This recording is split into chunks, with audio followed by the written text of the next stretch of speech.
on the last Epic 7 video. I looked at this guy. He might never get a guy summoned in this video. That'd be good.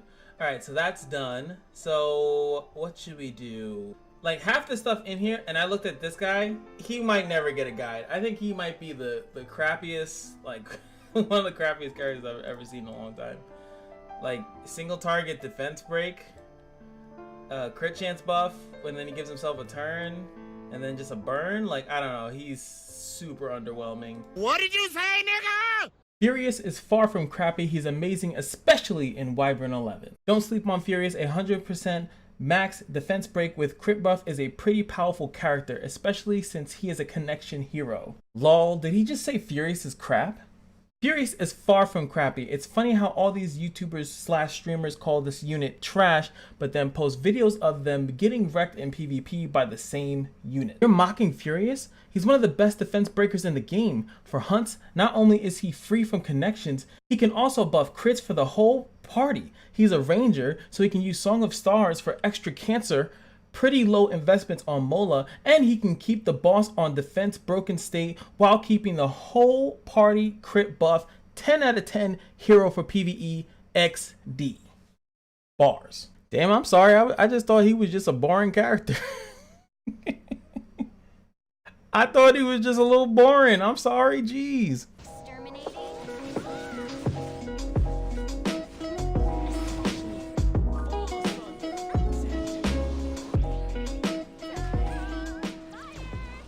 What's going on, guys? It is your boy Cash, and this is the second time I'm recording this video because it's almost like you guys cursed me. I actually recorded a whole ass video and then I realized the whole mic was muted the whole time. Furious is getting his revenge. Anyway, I just wanted to clarify something. In that last video, I didn't want to say that he was crappy in that regard. I was kind of saying that he's just not that unique of a character. He's not that interesting. That's what I mean by he's kind of crappy. He's not cool. Is the best way of saying it. Asadia has this single target cooldown reset. The new ML Leo has this bomb thing on his S3. We just got Seaside Bologna with a target, and when you hit her, she takes less damage, and if you hit her once her focus is stacked up, she does an AoE defense break. Then we just have this guy, and he's single target, he has a burn, he has a crit buff, and he has a defense break. He just didn't seem as interesting in comparison to everything else that just dropped recently. And then we have Vivian. Like, he was not as cool as other things that came out, and it's like, oh, here's another good unit for Wyvern 11. It's like, yeah, I guess, whatever. I can already do Wyvern 11. I don't care. He's crap. That was my reasoning for it. But ass. Let's see how good this character is. Maybe I was overstepping the boundaries. Maybe you guys were right. So let's first look at his stats. And since this is the second time doing it, I'm actually like repeating myself. It's actually driving me insane, but I'm insane for you guys. So really cool about Furious is that his speed is actually at 110. His attack is semi-irrelevant. Everything else besides the attack is irrelevant, but he also gets a lovely crit chance going up to 23%. This is really good. That means he only needs 27 additional crit chance, and then he will actually be able to have 100% crit chance when he S2s. I think his S2, his crit chance, hey, get away. There we go. His crit chance buff is for 2 turns. So look, there we go. I thought it was for 3 turns, but it's only for 2. Cool. So that is going to open up flexibility for him, and it's obviously going to open up flexibility for the team. This guy is like perfect for if you're just kind of starting out and you're trying to slowly but surely get your gear up and you're just not getting it, just not the rolls aren't going your way. It's a nightmare. So what's really cool about him, especially if you are going for Wyvern, is that, if I'm not mistaken, correct me if I'm wrong, there is a 15% crit chance boost when you are hitting the positive element. I don't know how to specifically say it, the advantageous element. So when he's hitting fire, he has 15% additional, and everybody else does. I know that for a fact because my Karen is definitely not at 100%. My Karen is at 88% crit, but in Wyvern she always crits. Because if you were to do the mathematicals and add 15% on top of 88, it will be 100. And that is because she's always hitting fire. So that's just how that works. So we can even add that in to the factor. So 15 on top of is 23%. Now you're at 38% crit chance in that lovely hunt. Then at that point, all you're gonna need is 12. That's right, ladies and gentlemen, 12 crit chance. You're only gonna need 12 more, which I think is 1 crit chance. So we'll go when we're going into the gear. He's not gonna need much to pretty much be critting all the time. With all that being said, now the rest of your team, obviously they're only gonna have the 50, and then they're gonna have the 15, quote unquote 15. I don't know how much it is, but I think it's 15. It's usually 15 in most gacha games, and most gacha games pretty much copy off each other. So I'm pretty sure it's 15. With that being said, your teammates are only gonna need about 35 crit chance. And that is a huge load lifted only for Wyvern. Obviously he's still pretty good in other hunts. I think you can actually reliably use him in a hunt, and I think you can reliably use him in Banshee if you wanted to, just because he does have a reliable defense break. He's gonna give the buff, and he's gonna do the burn. The burn is only really relevant in Wyvern, but he's doing consistent DPS, so he's not a little sucker. Banshee might be a little bit harder though, because Banshee hits multiple people, so his health becomes an issue because it hits AoE. And same thing in a hunt, the health might become an issue if he's too squishy, but you can definitely have a healer in there. You can also have another ranger on Bloodstone healing him up, because he'll probably be the one taking the most damage. His HP is relatively low if I'm not mistaken. No, I think 5,000 is pretty good. I think. I don't pay attention to the HP of my offensive heroes. I apologize, but let's go into the skills and get more in depth. Look at this bad boy. That's crazy that his AI actually S2s first. I mean, because he gets a free turn, so you might as well. I mean, screw it. We'll start with the S3 first then. Before I usually go S1, S2, S3. Let's just go with the S3. His S3, if you Molagore it to +6, will be 100% chance to defense break. And let me explain that, because I feel like some people don't understand what that means. Yes, it is good to have 100% chance, but you're still going to need effectiveness. I'll take this at its core value of 80% just to explain. At 80% chance to defense break means that there is an 80% chance that it will have a chance to activate, 20% chance that it won't. Then after that, if it passes the 80% check, it will then go against the effectiveness and the effect resistance of the monster or the enemy that you're fighting. The Wyvern itself has 70% effective resistance, so you're gonna need to have a little bit more than that if you want to land that defense break more consistently. But even still, once you get this up to 100%, that means it always has a chance to trigger. You don't want to go against the Wyvern and it doesn't have a chance to even land at all, which is kind of stupid. 80% is high, but it's not 100%. Get this up to 100% as quick as possible. Also, once you're on that mighty roll with the Molagora, whatever way you prefer to actually use Furious is just fine. You want to S2 then S3 so it has a chance crit, or if you want to S3 first to put the defense break and then S2 and then S1 for the damage, it really doesn't matter. Just make sure that your Molagora, your S3 and your S2 to the maximum. You can come back for the S1, but not that important that the burn land. The burn just kind of helps out with decreasing the Wyvern's damage at the end of the day. Doesn't really help anywhere else in any of the other hunts. Let's check out the S1 animation. Pretty cool. Let me do this one in the front.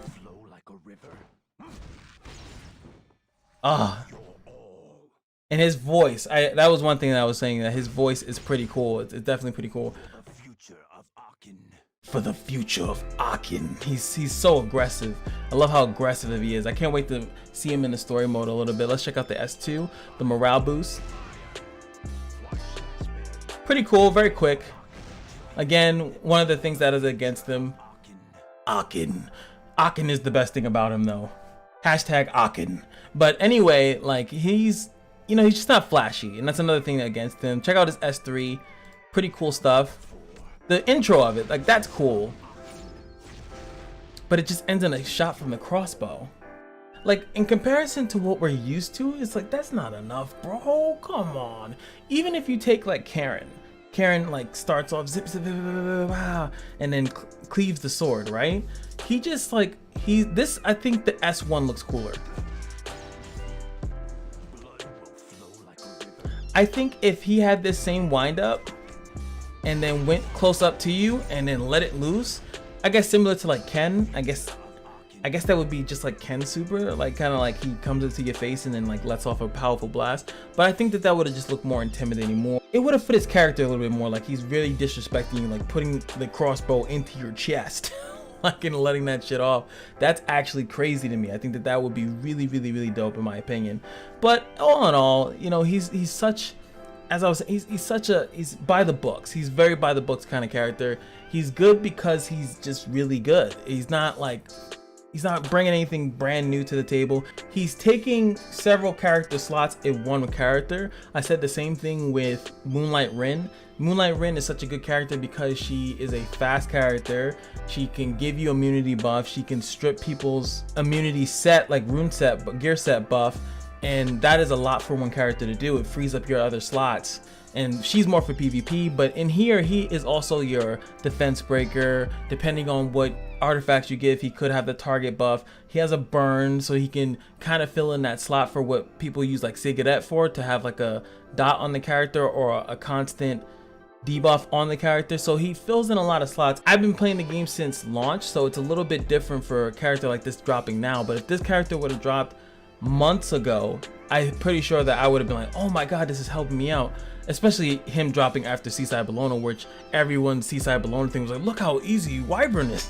And you have this guy comes out, and now it's even easier. It's kind of like that commercial that's like the same exact, it's the same exact commercials, like beat Wyvern 11 with this product. All of a sudden you see the same commercial like weeks later, and it's like, and we'll throw in Furious.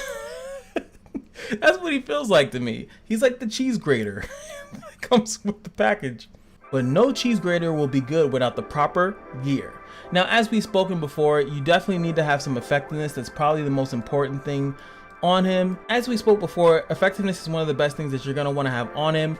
You're only going to need to just make sure he's somewhat over 70%, because the effective resistance of Wyvern is 70. You want to have a little bit over that. So if you check here, the actual set is 20% for each. So even if you were to go triple hit set, you're gonna be at 60. You're gonna be 10 less, and then all you need is, like, as you can see, look, this is 8. I don't even think it rolled into this even once, but all you need just a little bit more after that, so you can at least have a more consistent success rate on your defense break and on the burn. You know, it's gonna be at 35% once you start Mologoring it. It's 35%, so it's not gonna be a reliable thing to actually land, but when it does pass through that initiation check, you definitely want it to land. You definitely want the defense break to land. You want the burn to land. So just make sure that your effectiveness is pretty high. He's not even that greedy on crit, as you guys see. Let's see what the crit chance buff gives. It gives 12%. That is exactly what I said that we needed, right? It being advantageous element, and then the fact that he starts off with 23. I think if I remember correctly, we were at whatever number, and I remember it being 12. Leave me alone. I'll put the math later.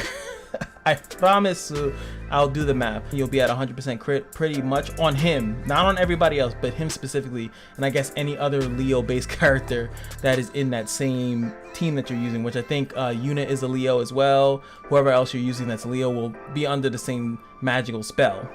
That's a water character. Anything else is really up to you, but those are the most important things. You want effectiveness, you want crit, so he just crits, he does more damage. Especially in Wyvern, he's not really going to be touched, so you can really overload on attack and crit damage and just do a buttload of damage, and then have your Wyvern runs pretty much non-existent. There'll probably be something when you just want to blow off some steam and you'll just have them done in a couple seconds, which is pretty good. All in all, I'm wrong at the end of the day, so he, you know, the more I look at him, he's actually a good character. Not that I still would summon for him, but if I happen to get him, I will use him, but I'm not gonna probably do the connection thing at all. But it's time for my favorite part, especially because I can't sing. And that is going to be the artifacts. There's not that many artifacts that I think are good on him. Song of the Stars is actually going to be the best option in my opinion. 100% chance to put a target on him, increasing the damage by 15%. You got the defense buff plus the target. That's pretty much a lot of damage. So I don't need to tell you guys that. It's pretty self-explanatory. And the best part about it is that even if you only have one copy, one measly copy, is that it's still 50% chance for it to have the chance to land. Hopefully you guys are now getting used to that terminology and how it works. That's how debuffs work anyway. So it's pretty cool stuff here. So I think that Song of the Stars is really, really good. It's probably his best option if you have it. If you don't have that, I don't think that any of these other ones are really going to be good for him. Sorry. But I do like Infinity Basket, is because if you're going to have him as like, you know, kind of like the buffer and the defense breaker. Maybe his attack won't be too high for you. At least you can give him infinity baskets for your actual DPSs that are there. They'll have higher chance to dual attack when he does use his S1, and that dual attack specifically will do more damage. I definitely do like that. Now if you want to go super lazy number one, you can also go the Midnight Bloom. It does give crit chance again to everyone, gives them 16%, and that will pretty much set you up for success, even though it's going to take you a while until this event is over, so you can actually max it out and then level it up with artifact charms and all that good stuff. And this gives AoE 16%. Like, his artifact slots are really good for the Midnight Bloom and any of these other ones, like Card of Small Miracles if you have it, because like he just gives a nice little buff or something like that to everybody around him. I think it's pretty good. I think that would be pretty nice. As far as the 3-star artifacts go, oh yeah, I was like, I remember I said one of them, Daydream Joker. I think Daydream Joker is pretty good if you want him as more of your DPS. His artifact slot is pretty generous if it's not Song of the Stars. If you're not using Song of the Stars, or if you're using Seaside Bologna, you don't need that target. You can give him almost, not anything, but the other ones that I mentioned are pretty good. And I think Daydream Joker is good for your DPS oriented units that are in there. All in all, you guys were right. I was wrong. I'm fine with that. That's cool. He also has a crit chance imprint. I didn't really speak on that, but that's pretty cool too, right? He's just crit chance, get all crit chance. He could just give out all the crit chance. He might even, maybe he can give out 100% crit chance with all the artifacts and stuff. I'm not doing the math on that, but you guys were right. This guy is actually a respectable guy. He's worth it. I'm sorry. I'm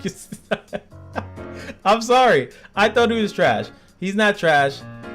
Feel free to jump down on me. You know, it's fine. It's cool. I can take it. Also, if you guys can check out that Monster Hunter video, I really would appreciate it. I hope you guys enjoyed that video. I'm really trying to show you guys some more stuff if you're interested in seeing some stuff that's not gacha related. And last but not least, the most important thing on this channel is that every day at the Kashino is your lucky day, and I'll see you guys in the next video. Peace.